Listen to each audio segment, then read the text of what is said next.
Solving questions involving forces is one of the major topics of introductory classical mechanics. And so it is something that students need to understand. And a lot of students struggle with it because they don't know where to start. So I'd like to give you an approach to problem solving that I think will work for almost any problem you encounter. A good question to answer before we get into how to use Newton's laws is when to use Newton's laws and how do we know that we should use Newton's laws? And the short answer is, like so many things, you don't. You just use whatever tools you have until you get enough information that you can answer the question you're interested in. Now that's not very satisfying, and so let's look at these three cases and see how we might know that we need to use Newton's laws in these problems. The first type of problem is easy to recognize that you're going to have to use Newton's laws. We're being asked for the force. In fact, we're being asked for the force and we're being given some other forces like possibly the friction force and the force we're pushing. And we're being asked for the net force. This one is pretty obvious that we're going to have to use Newton's laws. We're going to have to find out some sum of forces and then maybe add them up to get the net force. Or possibly use Newton's second law if we knew some acceleration to get, we could then go that way, that route. So that one's kind of easy. If you're given forces and you're asked for other forces, you use Newton's second law. This second one is a little bit more subtle. We are being asked for an average force. So again, we know that we're going to have to get a force in some fashion, but we're not being given any force. Instead, we're being given some speeds and a distance. So here's a case where we actually have to come at Newton's laws in a roundabout fashion, because if we just try and write down, say, Newton's second law and maybe use that, or try and draw the free body diagram, we're a little bit dead in the water. What we would have to do is maybe recognize by drawing a picture first of all, recognize that we're going to have a situation where our acceleration is constant for this problem. And so we'll have to use some kinematic equations first to get our acceleration, and then from there we can go back and stick it in our Newton's second law to answer this average force question. So we will use Newton's laws, but we also have to recognize that maybe we'll use them after we've done something else. And the only way to recognize that is by having a good idea of what our situation looks like and what information we're being given. And this third situation is a little bit more subtle than either of the other two, because what we're being given is some distances and we're being asked for an acceleration. How do we know that we should use Newton's laws to answer this question? Well, there are some indicators. For example, we're being given, it talks about a spring, and so far in this class, the only thing we have to describe springs is our Hooke's law, our description of the spring force, and possibly, if we have it, our equation for potential energy. But it's possible that we haven't encountered this yet. And so that's one thing, but how do I know later on when I've learned all the tools? Again, it depends on what my situation looks like, and I would have to draw my situation and to determine if I had enough information to use some other tool, such as energy, or am I going to have to use forces and Newton's laws? Given the fact that we're being asked for accelerations, that's a big indicator, because I know that if I want accelerations, Newton's laws give me an acceleration. The only other tool that I have right now that gives me accelerations are my kinematic equations, and springs the acceleration for springs is not constant. And so there are some indicators, but honestly, a lot of this takes just practice and recognition. Over time, it becomes becomes easier, but at the start, you might just start always diagramming your forces, and then drawing your free body diagram and writing out your Newton's second law equations to see if that gives you enough information. Okay, so that hopefully gives you some indicators on how to determine that you're supposed to use Newton's laws or whether you should look for something else. And again, often we might have to do it in 2 steps. For example, in this problem, we might have to use Newton's laws twice before we can get the answer. In this second problem, we have to use our kinematic equations first to get our acceleration, and then from our acceleration use Newton's second law. Assuming we've determined that we should use Newton's laws to answer the question we are interested in, I want to give you an approach that should work for pretty much every problem. At least a way of starting out. Even if it doesn't get us to the answer to the question, it'll give you a place to start. And the first step in this approach is that we define our system. Now, this first step assumes that you've already done the background work of understanding what is being described to you, and that you've drawn a picture, that you've created a model of the system being described. If you haven't done that, in fact, that's so important, this model assumes that you've already taken the time to understand what is being described to you, that you've taken and thought about what is the motion, what would that look like, and that you've taken time to draw out your picture, maybe labeling some things and defining some distances and whatever else you might be given. It's after you've done all of that pre-work that then we can approach using Newton's laws. Now, we start by defining our system, and this is important because we always want to know what it is that we're talking about. So let's suppose I had, say, a box on an inclined plane, and I wanted to know the box's acceleration. Well, then I'm going to define the box. If instead I had 2 boxes put together, well, now I have a choice. I might choose one box alone, as you've seen done in another video, as I've done in another video, or I might choose the other box, or I might choose both boxes together. But I have to define my system because Newton's laws tell me that the sum of all forces on my system is proportional to the acceleration of my system.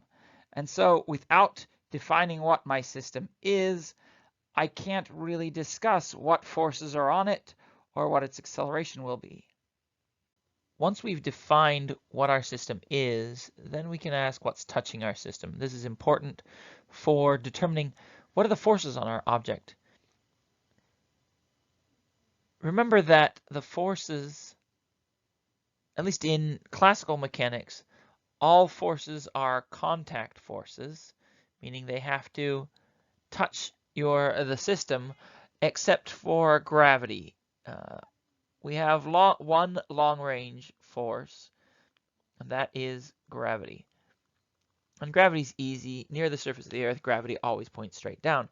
And so if we had a system that, say, looked like this, where we had, say, an elevator, well, maybe the elevator is our system. Then we can ask, oh, all right, well, what's touching it? Obviously, there's some ground somewhere, maybe down here, but it's not touching it. There is exactly one thing touching our system, and that's the only thing that can exert any forces on our system. This also helps deal with situations that are much more complicated. For example, let's suppose we have 2 boxes stacked on top of each other, and let's suppose we are pushing on the top one. Well, if our system is the bottom box, then the only things that can exert forces on our box are the box on top and maybe, say, the surface on bottom. That's it. This force here can't exert a force on our system. Similarly, if we defined instead the top box as our system, well, then that pushing force would be on our system, but the ground would not exert a force on this top box. The surface wouldn't. And so it makes it easier for determining where our forces are and what they are when we can figure out what's touching our system, because everything that touches our system might be able to exert a force. Anything that doesn't touch our system can't. And then, of course, we're always going to have to stick in gravity eventually. Once we've determined what's touching our system, then we can determine what forces those things can exert. Let's go back to the example of the elevator. The elevator, we've defined our system. That's the elevator. We asked what's touching our system. It's this cable. Well, what forces can a cable exert? A cable can only pull, and so it can only exert a tension force upwards in the direction of the cable. And at this point, then, since that's the only force this thing can exert, this is the only contact force. And to finish off, then we can figure out, we add in gravity, and we've got all the forces on our system for this elevator being held up by a cable. For the other example of the two boxes stacked on top of each other, we had to define our system, so we say define the top box as our system. Well, then we've got the pushing force, and that one's easy. We've got this pushing force. That one was easy. It pushes inwards with maybe a force F. And the other thing touching our box was this bottom box, and we can ask, well, what force can it exert? Well, the only forces that it can exert is it can push upwards with some normal force. And remember, this is really just the perpendicular component of this surface force. And it can push to the side. Most likely it'll push against the pushing force to try and keep that box from sliding over the other box. And so that's what friction does. So that would be a force of friction, and friction points parallel. And now we've got all of our forces. We've got this pushing force. We've got our friction force. We've got the normal force from the box below. And at that point, then we can also just add in gravity, which pulls downwards. And we've got all of our forces. So it becomes very easy once you've determined you've defined your system, you ask yourself what's touching the system, then you can determine the forces. And I like to draw the force arrows right on my picture. Having figured out what forces are on our system and maybe determine their direction and all of that, now we can draw the free body diagram.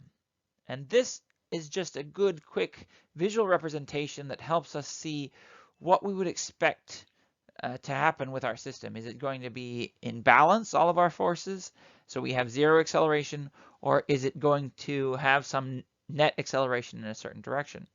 For example, if I were to take the elevator with a cable, I know that the force on this elevator is upwards. There's a tension force, and there is a gravitational force. The free body diagram is just a dot with my arrows drawn emanating from that dot. So my tension force versus my gravitational force. And if I drew it like this, I might expect that my acceleration equals 0. Now, if I knew that there was an acceleration, let's suppose I knew that instead of a 0 acceleration, I knew that this was accelerating upwards. Well, then this would not be the free body diagram that I would expect. Instead, I would expect this uh, tension force to be larger. And so I might even draw it with a larger arrow so that I can immediately see, oh, if this is the case, then this system should be accelerating upwards. For something a little bit more involved, say that the stacked boxes,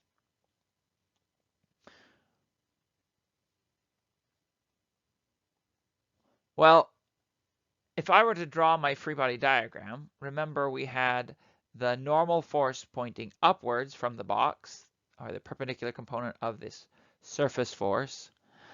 We had friction pointing against the pushing force, and we had gravity pulling downwards.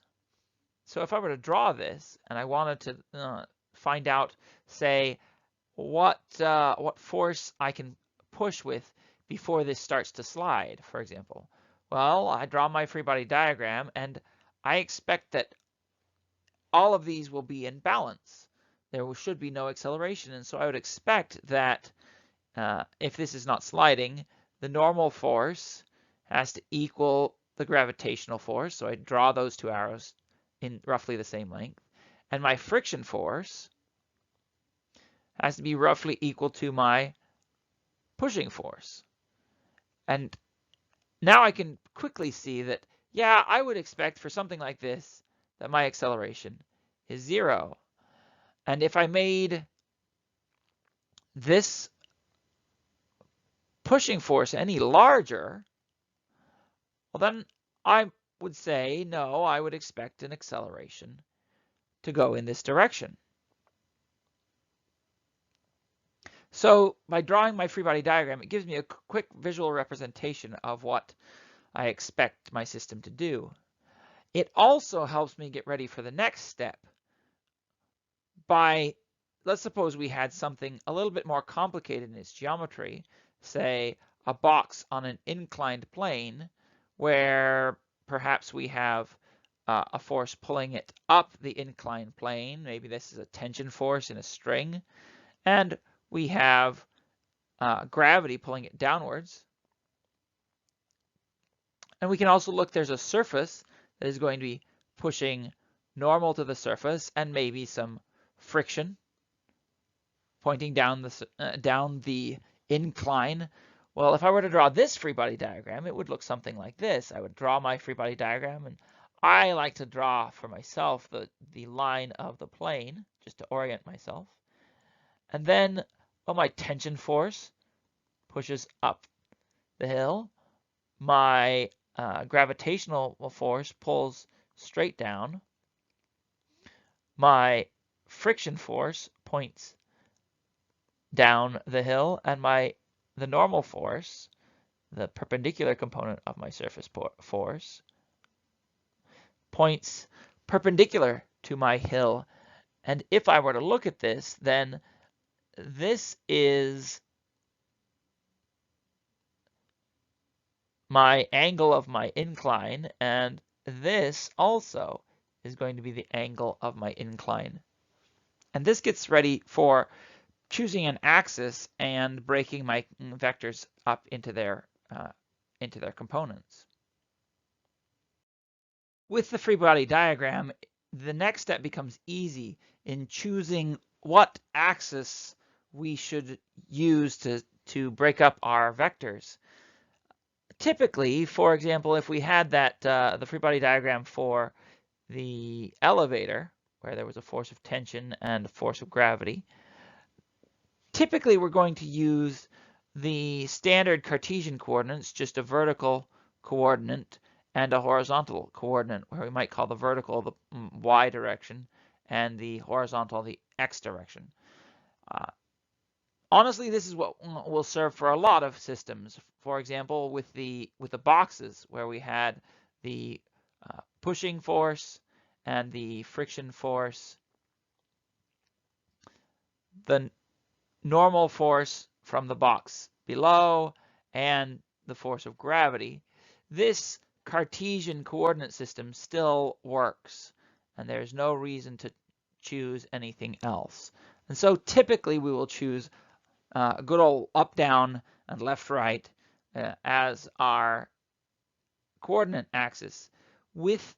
Though when we have a system where we have an incline, we will typically see that our free body diagram forms a situation where most of our forces, for example, there's our tension force, the normal force,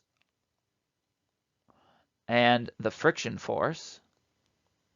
Most of our forces will match not up, down, left, right, but a coordinate system that sits perpendicular and parallel. And so, we have a positive y that is really the perpendicular component, and we might define a positive x being up the hill, which is really the parallel part. And we can get away with most of our vectors following that geometry.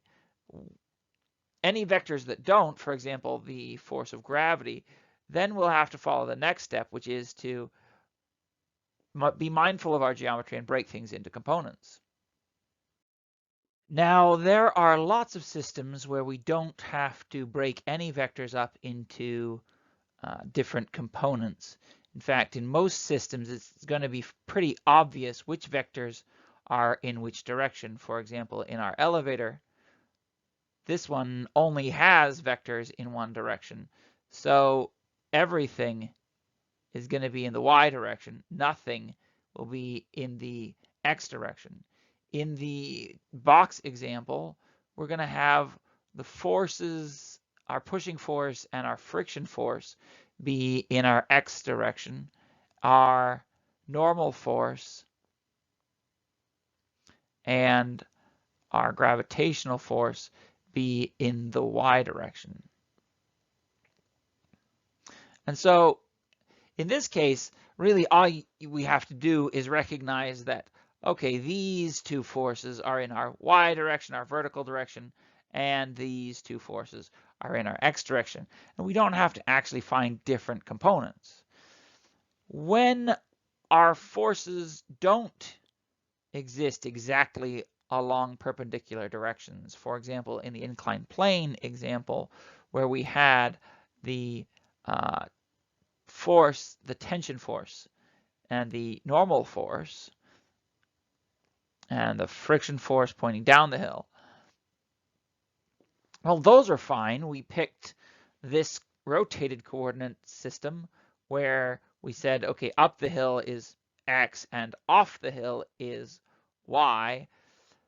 But we had one force where it wasn't entirely in the y direction or entirely in the x direction, and that was gravity. And so in this case, we're going to have to use some trigonometry, the fact that this angle is theta, to find what is the force of gravity in the y direction, in this perpendicular direction, and also find the force of gravity in this parallel direction. And we can do that by some simple geometry. We know that, for example, if this is the definition of our angle, then this would just be the force of gravity, which might be the mass of our box or whatever it is on the incline times the acceleration due to gravity. And since this is the adjacent side here of this triangle, then we multiply it by a cosine of our angle.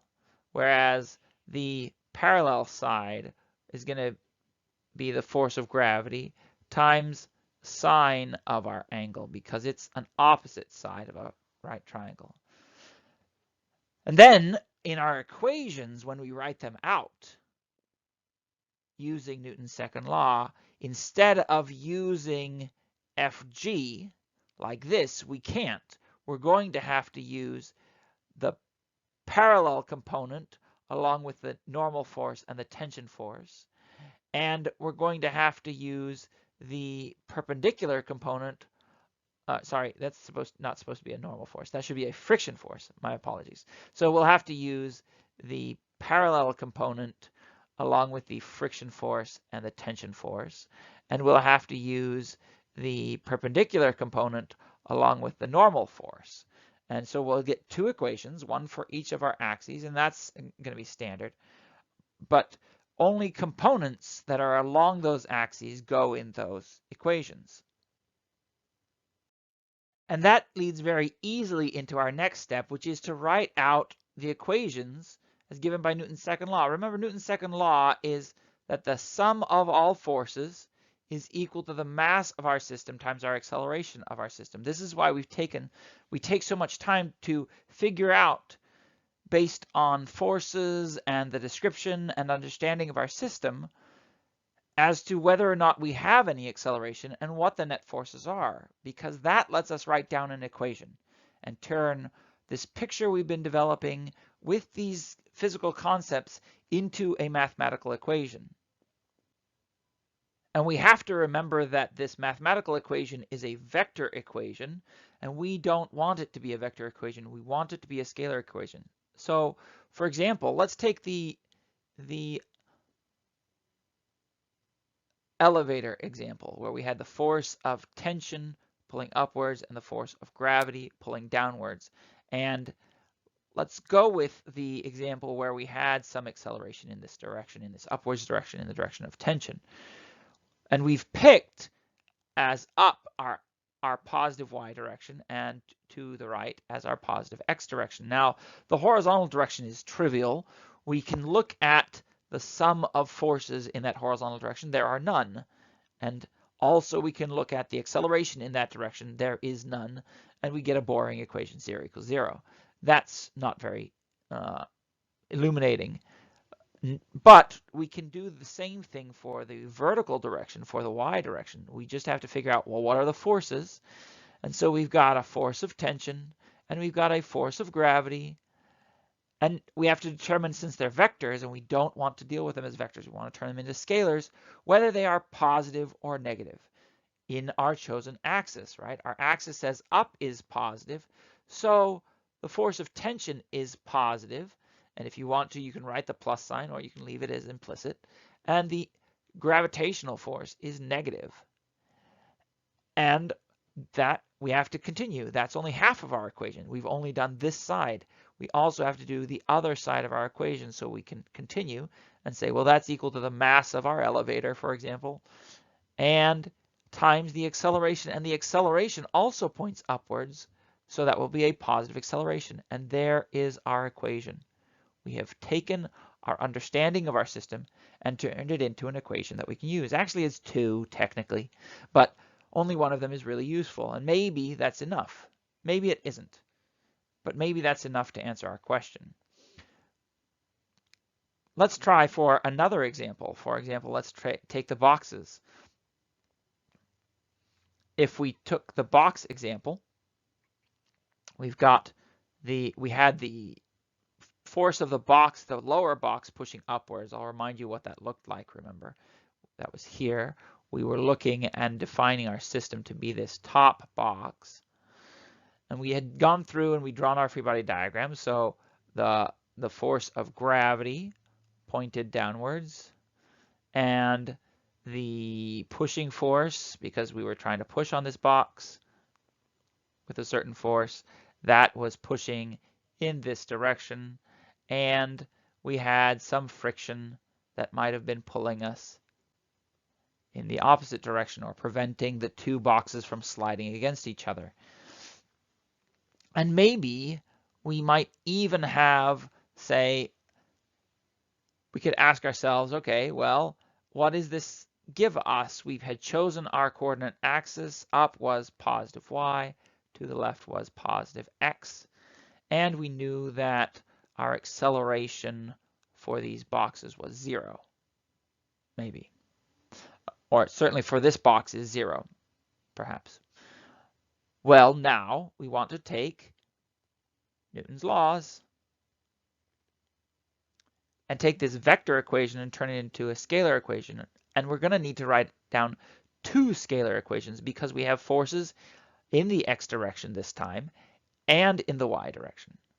And so we're going to need, this actually is going to give us two equations, one for the sum of forces in the y direction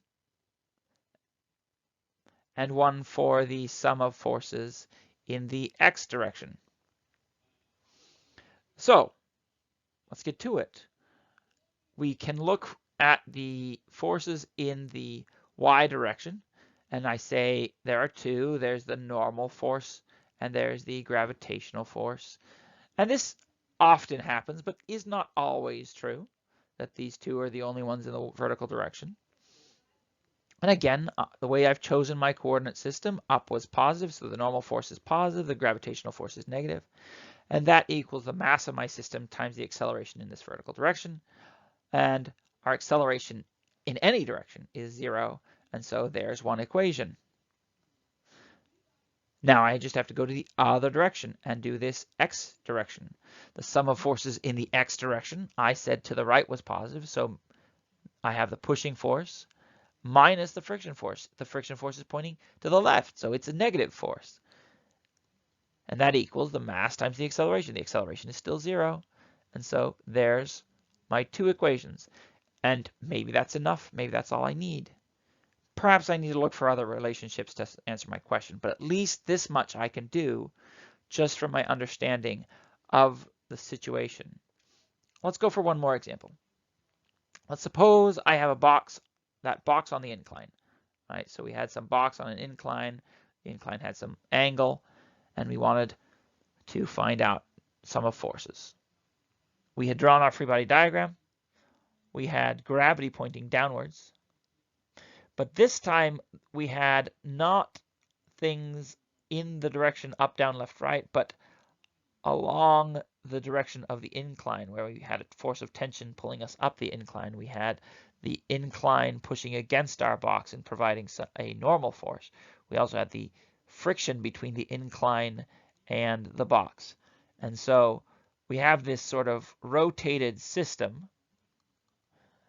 where we chose, because it makes the math easy, a rotated coordinate system where this is this off perpendicular direction, off the incline, is our y direction, and this parallel direction, parallel to the incline, is our x direction. And this was the angle of our incline.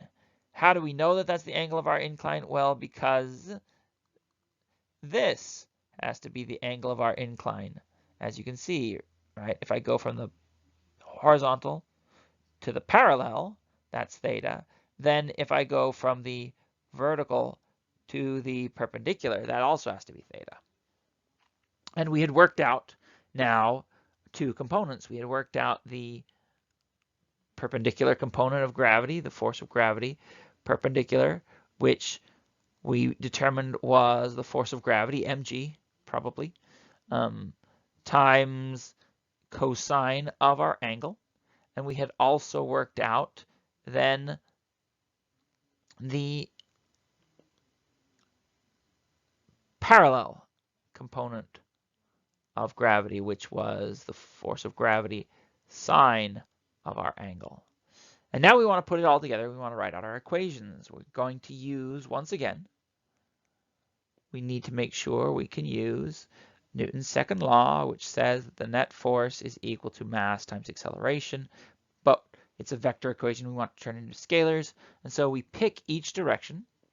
For example, I'm going to start with the x direction this time. I said up the incline was positive, and I look at here, and I've got this tension force pointing up the incline, this friction force pointing up the incline, but this arrow also, so this parallel gravitational force pointing along the incline. I shouldn't have said up the incline, but along the incline. Okay, so force of tension, force of friction, parallel component of the force of gravity. And I look at my directions, and I said up the incline was positive, so the tension is positive, the friction is negative, the gravitational force is negative down the incline, and that equals mass times the acceleration. Maybe this box is accelerating down my incline, Maybe my tension is just slowing it down, but isn't keeping it from, I shouldn't say slowing it down, is resisting the acceleration, but it's still accelerating down the hill. What do I do then? Well, I say still mass times my acceleration along the incline. My acceleration in this direction, in this x direction, is my acceleration. I could even write that. My acceleration is here. This is my acceleration. And so I can break up my acceleration into an ax acceleration, which is my acceleration, and an ay acceleration, which in this case would be 0. And so this is now an ax. Okay, well, but this is down the incline, so I'm going to multiply by a minus acceleration. And so if I put that together, it's force of tension minus force of friction minus force of gravity times the sine of the angle, because I want just the parallel component, equals minus the mass times the acceleration. There's my equation. And yeah, that seemed like a lot of steps to keep track of, but really, we've already gone through a lot of it. We did all of the breaking up. Then we just write out our equations, or write out our different forces. And we determined whether or not they were positive or negative. And then we did the same thing for our acceleration. We had broken it up into components, and we just determined whether it was positive or negative. And that gave us our equation. And just for completeness, let's do the vertical direction as well. In the vertical direction, in this case, we would have the normal force and this perpendicular component of gravity. And so we would say the normal force is positive minus the perpendicular component of gravity. And that equals the mass times the acceleration, which for that vertical direction is 0. And so I'm just going to have 0 on this other side. And there's my second equation. And if that's enough to answer my questions, then I'm good. Now I've turned a physics problem into a math problem. And I've got to do some algebra to solve it. And in fact, that's the next step. The next step is to ask yourself, do you know enough to answer the question you were interested in? Or do you need other relationships? Are we good with knowing that my force of tension minus my friction force minus the parallel component of my gravitational force is equal to minus the mass times the acceleration, and that my normal force minus my perpendicular gravitational component of my gravitational force is equal to 0? Are we good with those relationships to answer our question? Or do we need another? Oftentimes, when we're dealing with, for example, friction, we might end up having to use the relationship, our empirical model for friction, where if it were accelerating, this wouldn't be a static case, and we would say, well, my kinetic friction is equal to my kinetic coefficient of friction times my normal force. And maybe that would give us enough information to solve it. Possibly there's no friction. Possibly there's no friction. Where might this occur? This occurs a lot in more complicated problems like the Atwood's machine problem, or the problems like you're encountering in lab where we have two masses attached to a pulley. Of course, the one system you've already sort of solved. You found that you had a tension force and a gravitational force, and we got one equation, and we said with up being the positive y direction and the acceleration being upwards, then that our equation came out to be my tension force minus the force of gravity equals my mass times my acceleration. But maybe that's not enough. Maybe this is only mass 1. And so then this is mass 1 times my acceleration. And this is only the gravity on mass 1. What do I do then? Maybe I don't know what the tension force is. Uh-oh, I'm stuck. Well, no, you're not. We just have to ask ourselves, do we have enough relationships, or do we need to find more? If we need to find more, we can do this again. For example, we can define a new system. We can define this now, mass 2 as our system, for example, and go through the same steps. We've defined our system. We determine what's touching it. We determine what forces that thing can exert. We add in gravity. We draw our free body diagram.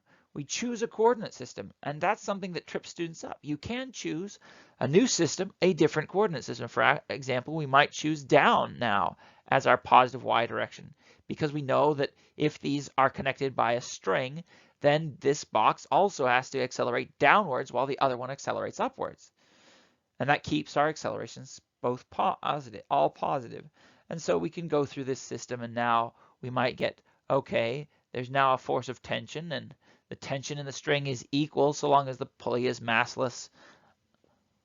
And the gravitational force is here again, and we should really call this gravitational force 2 because we called that one 1. And now we can write out a new equation, which says minus the tension force plus the force of gravity on the second mass equals the second mass times the acceleration. And maybe that's enough. And if it's not, we can go on. We can continue to use this process looking for other relationships.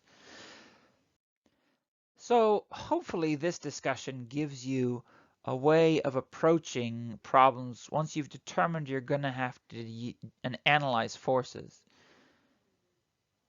It's a process that will work pretty much for every system once you've determined you're going to use Newton's laws.